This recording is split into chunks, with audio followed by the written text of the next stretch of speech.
성경에서 증언한 이 다윗의 신앙을 그 인생의 주기에 따라 구분해 보면 크게 세 부분으로 나눌 수가 있습니다. 먼저는 다윗이 골리앗 앞에 나갔을 때의 신앙입니다.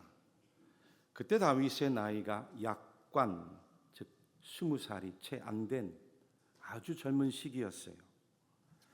그 부친이었던 이새의 8번째 막내 아들로서 당시 유대 나라에서 군대에 징집할 때 연령이 20세 이상입니다. 구약성경 사무엘상 17장에 보면 다윗이 아버지 심부름으로 블레셋과의 전투에 나가 있는 형들에게 면회를 가는데 위의 형들 중에 첫째부터 셋째까지 징집이 된 것을 보면 그 아래로는 20살이 안 된 거죠. 무슨 뜻입니까? 다윗이 골리앗 앞에 섰을 때 실제 그 나이는 15이 안 된 아주 어린 소년이었다는 거예요. 그런 소년이 어떻게 전쟁터에서 거인이고 용사인 뼈가 굵은 말 그대로 천하무적 골리앗을 이길 수 있겠어요? 그것은 오직 살아계신 여호와 하나님을 다윗이 의지한 믿음의 힘 때문인 줄로 믿습니다. 사무엘상 17장 34절에서 37절의 말씀인데 같이 한번 말씀을 읽어보겠습니다. 다윗이 사울에게 말하되 주의 종이 아버지의 양을 지킬 때 사자나 곰이 와서 양떼에서 새끼를 물어가면 내가 따라가서 그것을 치고 그 입에서 새끼를 건져내었고 그것이 일어나 나를 해하고자 하면 내가 그 수염을 잡고 그것을 쳐 죽였나이다. 주의 종이 사자와 곰도 쳤은즉 살아계신 하나님의 군대를 모여간 이 할례 받지 않은 블레셋 사람이리까 그가 그 짐승의 하나와 같이 되리리다. 또 다윗이 이르되 여호와께서 나를 사자의 발톱과 곰의 발톱에서 건져내셨은즉 나를 이 블레셋 사람의 손에서도 건져내리시이다. 사울이 다윗에게 이르되 가라 여호와께서 너와 함께 계시기를 원하노라. 아멘. 비록 다윗이 어린 소년의 신앙의 때였는데 하나님이 함께 하시는 영적인 체험이 있는 거예요. 믿습니까? 하나님 앞에 응답도 받고 능력도 받는 하나님을 안 거예요. 하나님과 동행한 겁니다. 할렐루야. 두 번째 시기는 광야의 시기였죠. 다윗이 골리앗을 이기고 한순간에 유대 나라의 슈퍼스타가 됐어요. 모든 사람이 선망하는 대상이 되고 또 사울 왕의 사윗감으로 낙점이 됐어요. 사무엘 선지의 예언대로 그대로 가기만 하면 사울의 왕권도 물려받을 수 있을 만큼 그야말로 인생이 잘 나가게 된 거예요. 탄탄대로가 열린 겁니다. 근데 바로 자기의 장인이었던 사울왕이 다윗을 시기하고 말아요. 사무엘상 18장 28절에서 30절 말씀인데 이 말씀도 같이 한번 읽겠습니다. 여호와께서 다윗과 함께 계심을 사울이 보고 알았고 사울의 딸 미갈도 그를 사랑하므로 사울이 다윗을 더욱 두려워하여 평생에 다윗의 대적이 되니라. 블레셋 사람들의 방백들이 싸우러 나오면 그들이 나올 때마다 다윗이 사울의 모든 신하보다 더 지혜롭게 행하매 이에 그의 이름이 심히 귀하게 되니라. 아멘. 그 이후로 다윗의 생애가 바뀌었어요. 승리자의 인생에서 이제는 도망자의 신세로 광야를 가게 된 거죠. 무려 10년 동안 그 광야에서 사울의 칼날을 피하면서 도망치고 숨어 다녀야 했습니다. 그 광야에서 살아남기 위해 미친 사람인 척 침을 흘리고, 그 도망 중에도 어려운 사람들, 공경한 사람들을 힘써 도왔는데 또 그 사람들이 다 배신을 해요. 밀고를 합니다. 모욕을 당하는 뿐만 아니죠. 그 광야에서 사회로부터 버림받고 상처받고 소외당하고 낙오된 사람들이 함께 모여있는, 얼마나 불평이 많겠어요. 얼마나 원망이 많겠어요. 그 비루한 사람들과 함께 살아가는. 그러니 다윗에게 광야의 신앙이란 힘들고 어려웠는데 그 무엇과도 바꿀 수 없는 다윗의 신앙에 단련의 때이고 연단의 때였는 줄로 믿습니다. 어떤 연단이고 단련이에요? 고난을 통해서 인생을 배워가는 거죠. 어린 나이에 슈퍼스타만 되면 안 되잖아요. 인생을 배워야 되죠. 사람도 배워야죠. 이런 사람 저런 사람, 사람을 잘 알아야죠. 고난을 통해 겸손을 배워가고 용서를 배워가고 인내와 참음을 배워가는, 그리고 무엇보다도 그 광야에서 고독하고 외로움을 통해서 하나님 앞에 홀로 서 있는 신앙을 배워가는 시기였어요. 하나님의 말씀과 하나님의 기도를, 그 약속을 기다릴 줄 아는 배움의 시기. 오직 하나님 앞에 엎드려 기도하면서 간절하게 하나님을 찾고 의지하는 신앙의 연단에 때여 있는 줄로 믿으시기를 바랍니다. 만약 다윗의 인생의 주기에 20년이란 광야 세월이 없었으면 다윗은 유대 12지파를 통합할 수 없습니다. 40년 유대 왕국을 통치할 수 없어요. 마지막 세 번째 시기는 영적인 위기의 때였습니다. 우리아의 아내였던 밧세바 사건도 있었고, 그리고 오늘 우리가 읽은 본문에서 유대 나라 백성들을 다 인구 조사한 계수의 때가 있었어요. 그때 다윗은 광야 모든 고난을 이기고 사무엘 선지의 기름 부음을 받은 대로 하나님의 약속이 이루어졌습니다. 나라를 잘 다스리고 통치하면서 그야말로 태평성대의 시기가 열린 거예요. 근데 여러분, 바로 이런 다윗의 인생의 주기에 어떤 일이 일어났습니까? 모든 것이 부족하지 않아요. 응답도 받았습니다. 나라도 경제도 번영을 이루었습니다. 모든 사람들이 다윗을 칭송합니다. 그러니 영적으로 태만해지는 거예요. 전쟁에 나갈 때마다 승승장구하니, 큰 전쟁이든 작은 전쟁이든, 전에는 솔선수범해서 장수들을 이끌고 전쟁에 나갔는데 별스럽게 생각하지 않고는 전쟁터에 군사들만 보내고 홀로 궁전의 옥상을 거닐다가 목욕하는 여인이 눈에 들어온 겁니다. 나라가 안정되고 영토가 확장되면서 큰 번영을 이루니까 마치 내가 한 것처럼 숫자가 눈에 들어와요. 화폐의 숫자가 눈에 들어오고 군대 무기의 숫자가 눈에 들어오고 군사력의 숫자가 눈에 들어옵니다. 백성들의 숫자도 눈에 들어오면서 그 수를 세고 싶은 다윗 마음 안에 욕망이 꿈틀거리더라는 거예요.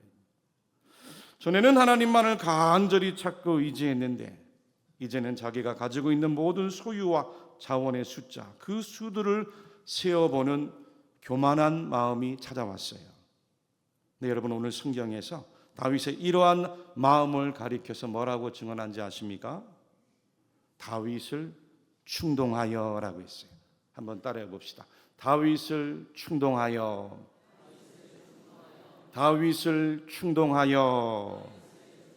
1절 2절 말씀인데 같이 한번 또 말씀 읽어보겠어요. 사단이 일어나 이스라엘을 대적하고 다윗을 충동하여 이스라엘을 계수하게 하니라.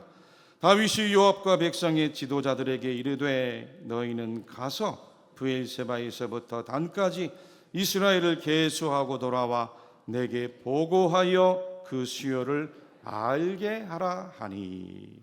우리말 성경에는 충동이라고 표기를 했는데 한자 말이죠. 찌를 충자에 움직일 동자입니다. 여러분, 충동이라는 것은 내 마음을 찌르는 거예요. 갑자기 외부에서 어떤 자극이 들어와 내 마음을 찌르고 내 마음을 움직이게 하는. 심리학에서도 보면 충동은 순간적으로 행동하게 만드는 욕구인데 사전에 깊은 생각이나 사고 없이 갑자기 떠오른 그 자극적인 감각, 감정적인 생각, 그 느낌으로 무계획 반응을 일으킨 건데 나중에 보면 충동적으로 행동했을 때 그 결과가 긍정적이기보다는 다 부정적이고 부적절한 열매를 낳을 경향이 상당하게 농후합니다. 실제로 다윗도 자신의 충직한 부하였던 요압을 통해서 저 유대 땅 최남단인 브엘세바에서부터 저 북단 끝인 다네까지 모든 인구를 조사하고 와라 명령을 내리니 요압이 어떻게 반응했습니까? 3절에서 6절인데 이 말씀도 함께 읽겠습니다. 요압이 아뢰되 여호와께서 그 백성을 지금보다 100배나 더하시기를 원하나이다. 내 주 왕이여, 이 백성이 다 내 주의 종이 아니니까 내 주께서 어찌하여 이 일을 명령하시나이까? 어찌하여 이스라엘이 범죄하게 하시나이까 하나 왕의 명령이 요압을 재촉한지라.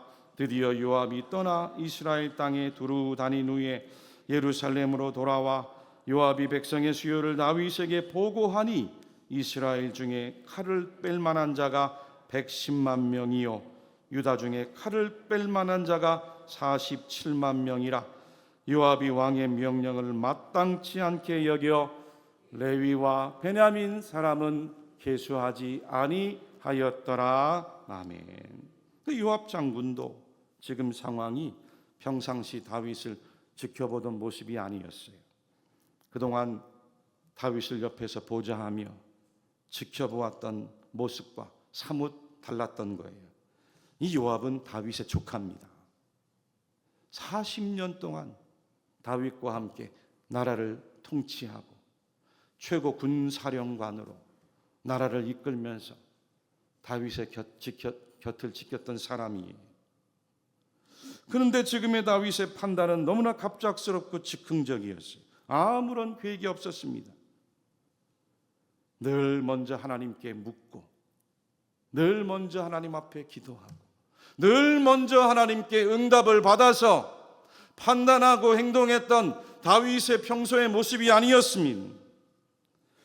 그런 다윗의 모습을 가리켜서 유진 피터슨이 쓴 다윗 현실의 뿌리박은 영색이라는 책에 보면 이 다윗이 인구 조사를 감행한 것은 그 눈에 보이는 숫자로 자기 안전을 증명하려고 했기 때문이에요. 그 눈에 보이는 숫자로 자기 자신의 권력을 확보하려는 욕망 때문이었다고 합니다. 이것은 이전까지 군대 숫자나 무기가 아니라 오직 하나님의 도우심으로 승리했던 신앙에서 이제는 다윗이 하나님의 도움 없이도 얼마든지 내가 가진 능력으로, 내가 가진 경험으로, 내가 가진 이 많은 자원으로 충분히 이길 수 있음을 확신하고 과시하려고 한 충동이었다는 거예요. 여러분, 다윗이 그래요. 신앙의 사람 다윗이었잖아요. 늘 기도하던 다윗이었어요. 늘 하나님을 찬양하기를 즐겨하던 자 다윗이었어요. 수많은 시편의 말씀에서 평소 다윗이 얼마나 하나님과 깊은 영적인 교제의 삶을 살아왔는지 우리에게 다 보여주었습니다. 그런 다윗도 순간적으로 찾아온 우쭐한 충동 앞에서 분별하지 못하고 무너지고 실패하고 말더라는 거예요. 물론 나중에 다윗이 그 행한 일이 하나님 앞에서 교만과 불신앙임을 깨닫고 크게 엎드려 회개합니다. 오늘 성경 7절, 8절 말씀인데 같이 읽겠습니다. 하나님이 이 일을 악하게 여기사 이스라엘을 치심해 다윗이 하나님께 아뢰되 내가 이 일을 행함으로 큰 죄를 범하였나이다. 이제 간구하옵나니 종의 죄를 용서하여 주옵소서. 내가 심히 미련하게 행하였나이다 하니라. 아멘.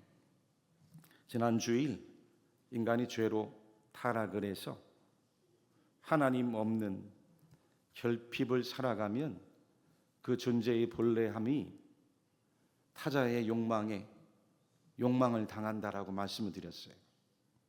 여러분, 사람은요, 자기 마음 안에 있는 욕망을 이길 힘이 없습니다. 충동도 마찬가지. 세상에서 충동이 얼마나 많아요? 세상을 한번 둘러보세요. 충동이 얼마나 많습니까? 물질에 대한 충동, 쇼핑도 충동으로 하잖아요. 음식도 배부르면 그만 먹어도 되는데 과식하면서 충동적으로 먹잖아요. 약물 충동, 마약 충동, 게임 충동.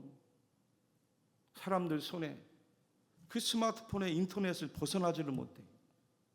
미디어가 충동이 돼서 거기에 늘 붙들려 있어요. 분노 충동, 또 성적인 충동도 이 사회가 얼마나 대단합니까? 충동을 기껏해야 조절장애증으로 치부한다 할지라도 우리 믿는 사람들이 영적인 눈으로 보면 그렇지 않습니다. 오늘 성경 1절에서 사탄이 일어나라고 했어요. 사탄이 일어나 이스라엘을 대적하고 하나님의 나라 유대 백성들을 무너뜨리려고 다윗을 충동하여 이스라엘을 계수하게 아니라. 단순한 충동을 성격장애라고 말할지라도 여러분, 충동이 여러분들의 삶에 일으키는 나중에 결과를 보면 절대 가볍지가 않아요. 작게 생각한 충동도 나중에 여러분들의 삶을 조금씩 갉아먹고 얼마든지 무너뜨립니다. 충동을 쉽게 방치했다가는 우리의 선한 의지가 손상이 되고 여러분의 앞길과 미래가 망치는 거예요. 망하는 길로 가게 해요. 더 심각해지면 자기 인생만 망치는 게 아니에요. 남의 인생도 망칩니다. 남의 인생, 남의 물건, 심지어는 남의 생명까지도 충동적으로 빼앗고 회하는 얼마나 엄청난 결과들을 초래하는지 몰라요. 여러분, 사회에 보세요. 뉴스를 한번 보세요. 사람들이 충동적으로. 전에 한번 뉴스에 보니까 운전하다가 시비가 붙었는데 뒷트렁크에서 도끼를 들고 나오더라고요. 사람들이 얼마나 마음이 완악한지. 20세기 실존주의 문학계의 대표자이죠. 프랑스계 알제리 이민자인데 나중에 노벨 문학상을 수상했던 알베르 까뮈란 분이 있습니다. 까뮈란 분이 여러 많은 책들을 썼는데 그 책 가운데 이방인이란 소설이 있어요. 알베르 까뮈는 이민자 출신답게 부조리한 사회적 현상을 비판하면서 이 소설 속에서 주인공이 한 아랍인을 충동적으로 살인을 하는 장면을 그렸는데 세계 문학 역사상 가장 강렬하게 다음과 같이 그려낸 것으로 평가를 합니다. 불타는 태양이 두 뺨을 엄습했고 땀방울이 눈썹 위에 맺히는 게 느껴졌다. 엄마의 장례식 날과 똑같은 태양이었다. 순간 권총의 방아쇠가 당겨졌다.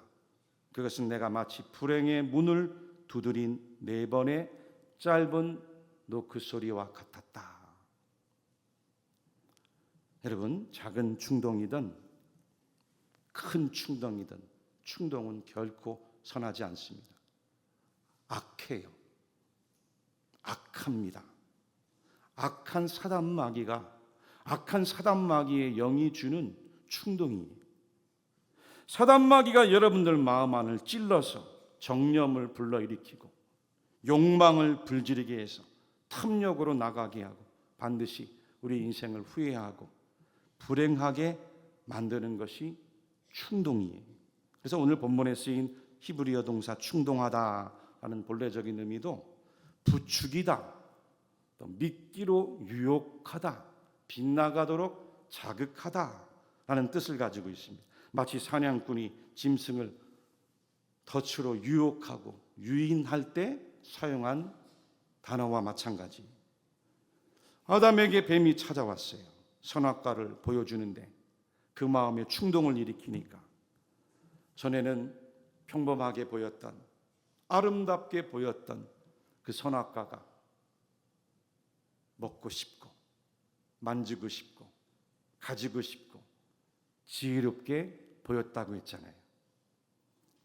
하나님 말씀에 불순종하도록 자극하고 부추겨서 빗나가도록 유혹한 것과 마찬가지죠. 그러므로 성도들은 어떤 상황에서든지 충동을 피해야 됩니다. 할렐루야.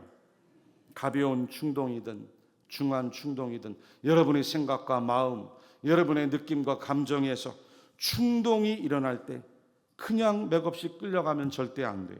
충동이 일어나면 이 충동의 지향이 지금 어디에서 오는 것인지 기도하면서 분별할 줄 알아야 됩니다. 분별하고 나서 충동은 반대로 물리치는 거예요. 한번 따라해 봅시다. 충동은 반대로 물리칩시다. 성도들은 충동으로 사는 사람이 아니에요. 성도들은 충동이 아니라 감동으로 사는 거예요. 어떤 감동이에요? 성령의 감동으로 사는 거예요. 성도들은 성령의 감동으로 사는 존재지 충동에 끌려가는 사람들이 아니에요. 지난주에 말씀드린 대로 성도들은 예수 믿고 성령에 새롭게 거듭났습니다. 영적인 성령의 생명으로 참되게 거듭난 성도들에게 하나님의 영이, 성령이 여러분들 가운데 임하여 주신 거예요. 임재하시는 거예요. 성령이 여러분들을 인도해 갔습니다. 성령을 순간순간 의지하고 기도하면서 구하는 거예요. 성령의 감동을 구하는 거예요. 감화를 구하는 거예요. 교통을 구하는 거예요. 할렐루야. 성령 충만을 간절하게 순간순간 구하십시오. 로마서 8장 5절 6절에서 육신을 따르는 자는 육신의 일을, 영을 따르는 자는 영의 일을 생각하나니 육신의 생각은 사망이요 영의 생각은 생명과 평안이니라. 우리에게 말씀하셨어요. 악한 사단 마귀가 주는 충동, 성령이 주시는 감동, 어떻게 구분할 수 있어요? 성령의 감동에는 평안이 있습니다. 자유함이 있어요. 참된 기쁨이 있어요. 미래와 앞길을 준비해 나가려고 하는 생명이, 그 생명이 꿈틀거려요. 화평하게 하고 인내하게 하고 무엇보다도 선함이 있고 그리고 절제함이 있습니다. 아까 우리 찬양대 찬양할 때 다 감동 받으셨잖아요. 안 받으셨어요? 감동 받으셨어요? 안 받으셨어요?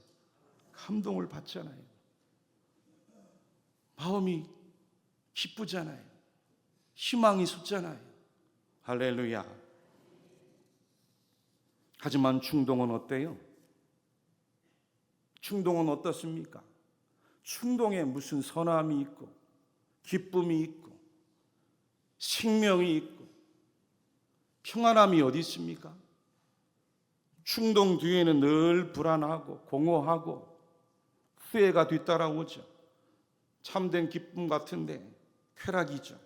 그 뒤에는 반드시 수치심과 낙심과 절망이 따라오는데 이 모든 것을 가리켜서 성경은 사망이라고 우리에게 말씀하셨어요. 충동과 감동을 잘 분별해 성령을 따라 살아가는 성도들이 되시기를 주님의 이름으로 간절히 축원합니다. 오늘이 교회력으로 성령 강림 주일입니다. 오늘 주시는 성경 말씀의 영적인 교훈은 다윗과 같은 하나님의 위대한 사람도 자신의 신앙의 인생 주기에 영적인 위기가 얼마든지 찾아올 수 있다는 거예요. 언제였어요? 고난의 광야 시기가 끝나고 모든 것이 평안해졌을 때입니다. 모든 일이 다 잘되고 형통하고 모자람이 없었을 때예요. 더 이상 하나님을 간절히 찾을 일도 없고 구할 일도 없고 의지할 일도 없어 보였습니다. 그러니 기도하지 않는 거예요. 성령을 구하지 않는 거예요. 그렇게 기도하던 다윗이 오늘 성경에 인구 조사를 하면서 하나님께 묻고 기도했다는 증언이 없어요. 먼저 하나님께 묻고 기도하고 인구 조사할 수도 있죠. 물었다는 이야기가 없어요. 이처럼 인간은 늘 불완전한 존재인 줄로 믿습니다. 우리 옆에 분 바라보시면서 함께 인사해 봅시다. 당신은 불완전한 존재입니다. 나도 불완전한 존재입니다. 안 하는 사람은 뭡니까? 저 2층에 다시 인사합시다. 우리는 다 결핍된 존재입니다. 우리는 다 불완전하고 결핍된 존재. 성령이 우리 안에 와야 돼요. 성령 충만을 받아야 됩니다. 나중에 다윗이 영적으로 태만하고 교만해서 자기 마음 가운데 이 사단마귀가 준 충동을 분별하지 못하고 범죄한 걸 하나님 앞에 크게 회개해요. 그리고 나서 여부스 사람 오르난의 타작마당으로 가 하나님 앞에 제단을 쌓고 제사를 드리고 예배드리면서 간절하게 다시 신앙이 회복할 때 인구 조사로 인한 전염병 심판이 멈춰졌습니다. 역대상 21장 오늘 본문 읽지 않은 26절 27절 말씀도 같이 한번 읽겠습니다. 다윗이 거기서 여호와를 위하여 제단을 쌓고 번제와 화목제를 드려 여호와께 아뢰었더니 여호와께서 하늘에서부터 번제단 위에 불을 내려 응답하시고 여호와께서 천사를 명령하심에 그가 칼을 칼집에 꽂았더라. 아멘. 교회 여러분들, 우리들 스스로는 충동을 이길 힘이 없습니다. 비록 세상 사람들은 세상의 욕망으로 탐욕으로 사단마귀 악한 영에 충동이 되어 살아가도 저와 여러분들은 성령의 감동을 따라 살아가는 존재입니다. 지금처럼 말씀을 들으며 성령의 감동을 받으십시오. 기도하면서 성령의 감동을 받으세요. 지금처럼 예배 드리면서 찬송하고 기도하고 말씀에 순종하여 성령의 감동을 받으십시오. 그리고 성령의 감동으로 봉사하세요. 갈라디아서 5장 16절에 내가 이르노니 너희는 성령을 따라 행하라. 너희는 성령을 따라 행하라. 그리하면 육체의 욕심을 이루지 아니하리라. 요한복음 3장 34절에서도 예수님이 이렇게 말씀하셨습니다. 하나님이 보내신 이는 하나님의 말씀을 하나니 이는 하나님이 성령을 한량없이 주심이니라. 성령을 한량없이 주심이니라. 한량없이 베푸시는 성령을 충만하게 받아서 사단마귀가 간교하게 주는 충동을 물리치고 거룩하게 살아보세요. 깨끗하게 살아보세요. 말씀 앞에 부끄럽게 살아보세요. 하나님이 책임져 주세요. 하나님이 여러분들을 이끌고 가세요. 할렐루야.